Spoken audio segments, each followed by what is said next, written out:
This thing called strategy is the practice of the warrior class. Those who command must carry out this practice, and those who fight should also understand this path. In today's world, though, nowhere are there any warriors who can be said to fully understand the way of the strategy. If you think about it, there are a variety of ways. Buddhism is the way of saving people.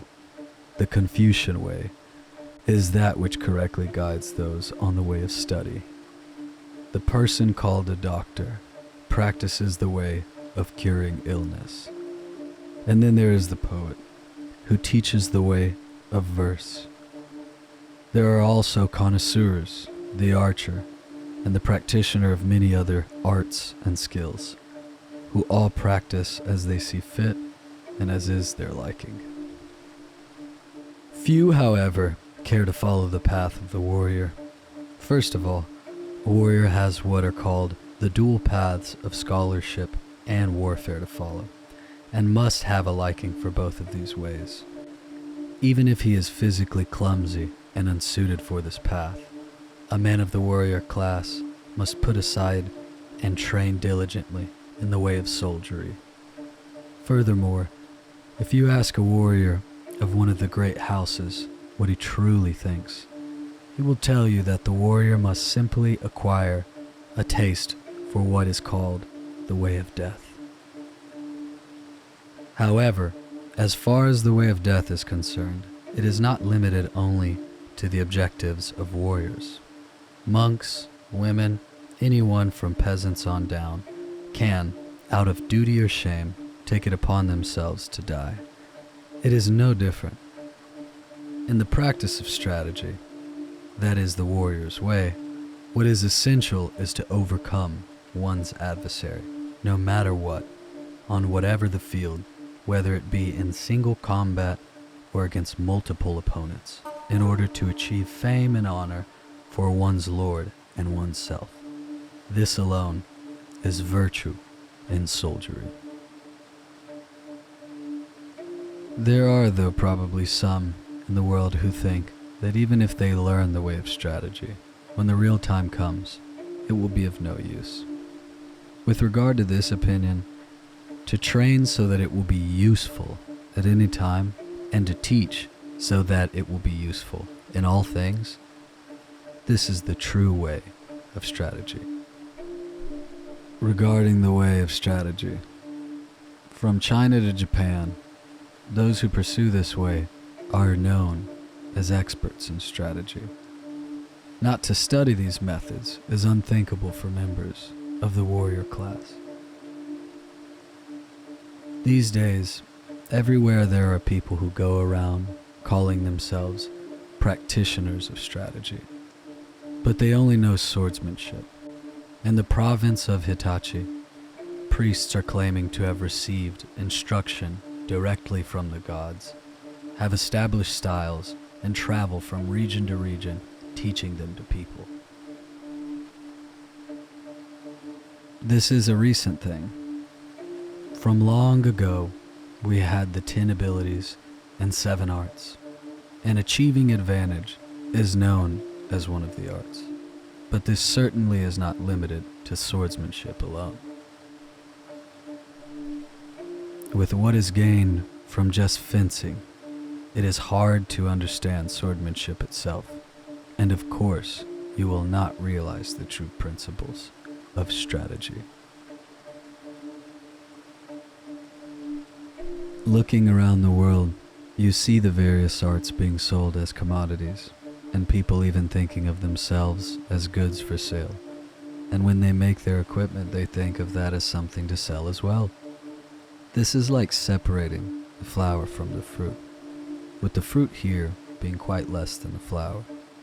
Especially in the martial arts, colorful and flowery displays of techniques are made, and people talk of this dojo and that dojo, teach this way or learn that one, hoping to gain profit of some kind from it. Someone said that immature strategy is the source of great injuries, and this is absolutely true. Ordinary people usually take one of four paths through life: that of the farmer, merchant, warrior, or artisan.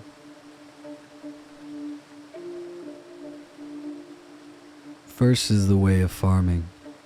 The farmer gathers his tools and, carefully watching the changes in the four seasons, sees the years in and out. This is the way of farming. Second is the way of business. For example, the sake brewer assembles the various materials he needs, profits according to their quantity, and thus makes his way through life. No matter what the path of commerce, all merchants make their living from the profits they make in selling things, and in this way go through the world. This is the way of business. Third, regarding the warriors of the samurai class, he must prepare an assortment of weapons and understand the specific virtues of each. This is the way of the warrior. Without handling the weapons and becoming accustomed to them, it is impossible to realize their individual advantages, and this would make the refinements of the warrior clans somewhat shallow, wouldn't it? Fourth is the way of the technical skill. Consider the way of the carpenter. He must become adept with all kinds of tools and understand their specific utility. Taking his square and plumb line, he quickly and correctly builds from the plans. Using these techniques, he makes his way in the world.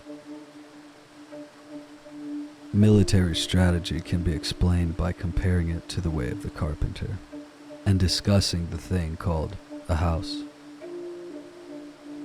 We talk about noble houses, the houses of the warrior clans, the four houses, the deconstruction of those houses, or their continuation. We also speak of this school or that tradition in terms of houses, and when talking about houses, it makes sense to compare these things to the way of the carpenter.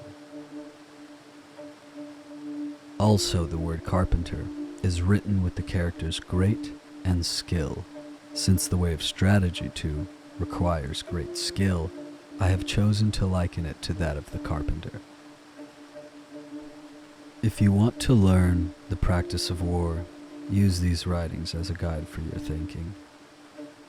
With the master as needle and the discipline as thread, you must train unceasingly. Compare the way of strategy to that of the way of carpenter. A general, like a head carpenter, must understand the measure of all things. He must investigate the lay of the country and know the measure of his house's influence. This is the way of leadership. The head carpenter must know how to lay out temples, pagodas, and monasteries with his plumb line, and understand the plans for palaces, manors, towers, and fortresses, in that when putting up houses he makes use of various people. The head of a team of carpenters is the same as the head of a samurai clan. In building a house, the lumber must be allocated. Straight wood without knots, and which looks good, is used for the exterior pillars. Timber that is slightly knotted but straight and strong can be used for interior pillars. Wood that is a little weak but which has no knots and looks nice has various uses in sills, lintel pieces, wood, and shoji. Even if it is knotty and gnarled, if the wood is strong, it can be used. And as long as the strength of the house are analyzed and carefully assessed, the house will be long-lasting and unlikely to collapse. If among the lumber there is wood that is knotty, warped, and weak, it can be used in scaffolds and afterwards become firewood. The leader in employing his carpenters must know their relative abilities and assign this one to make alcoves, that one to make sliding paper doors, certain ones to make door sills, lintel pieces, ceilings, and so forth. The unskilled he has lay out the joists, and those even worse he has make wedges. If he distinguishes between his people when he uses them, things will go quickly and efficiently.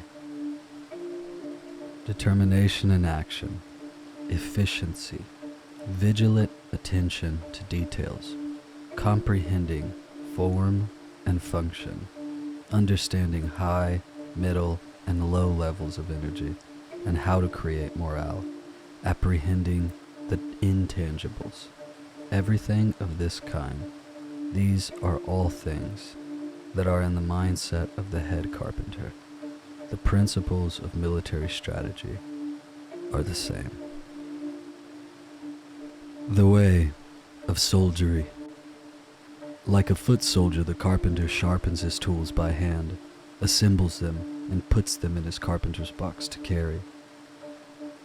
He goes where the head carpenter tells him to, and with his aidze, he hews pillars and beams. With his plane, he shoves down the floors and shelves. He does both open work and carvings, measuring carefully, applying his well-developed skills down to the finest detail. This is the practice of carpentry. By applying his hands to the techniques of the carpenter and learning them and understanding building plans well, later he can become a head carpenter himself. As a carpenter, it is crucial to have tools that can cut well and to sharpen them whenever there is a little time. Taking up these tools and making portable shrines or bookshelves, tables or lanterns, or cutting boards or lids for pots, making all of these skillfully is the special work of the carpenter. Being a soldier is similar. You should consider this seriously. For the carpenter, that the wood not be allowed to twist, that the corners fit squarely, that he plans well, but not so far that the wood warps later on. All of this is essential. If you are thinking about learning the way of strategy, you should read what is written here, pay attention to every detail, and examine it well. Preparing these writings on strategy in 5 scrolls. I have divided these principles into 5 ways, with 1 section for each, and in order to explain these various aspects, am writing them out as the 5 scrolls of ground, water, fire, wind, and emptiness. With regard to the ground scroll, it presents the general ideas of the way of strategy and the perspective of my individual style. Through swordmanship alone, it is difficult to attain the true way. From large things you must understand the small, and from the shallow you can arrive at the deep. In that it is like a straight path drawn across the terrain, the first I have named the ground scroll. Second is the water scroll. Taking water as its bias, as the mind becomes like water, water takes on the shape of whatever container it fills, be it angled around, and it can be a single drop or a vast ocean. There is a color of deepest blue in water, and with its purity as a model, I write out an explanation of my individual style in this scroll. If you discern the underlying principles of swordmanship clearly, when you are able to freely defeat a single opponent, you can beat anyone in the world. The mindset that overcomes one enemy, or 1,000, or 10,000, is the same. The strategy of the commander translates the small into the large, just like taking a model of one saku and from it building a giant statue of the Buddha. Things like this are difficult to write about in detail. Having one thing to understand 10,000, this is an underlying principle of strategy. I write about my own particular style in this water scroll. Third is the scroll of fire, and in this scroll I write specifically about combat. Since, like fire, combat can be both large and small, and has such a ferocious spirit, I write about engaging in battle here. The way of battle, whether man-to-man combat or a battle of 10,000 against 10,000, the way is the same. Your mind sometimes becomes expansive and sometimes small scale. You must look at this, examining it carefully. The large is easily seen, the small is hard to see. This is because large numbers of men cannot easily be redirected at once, whereas an individual having only one mind can thus change very rapidly.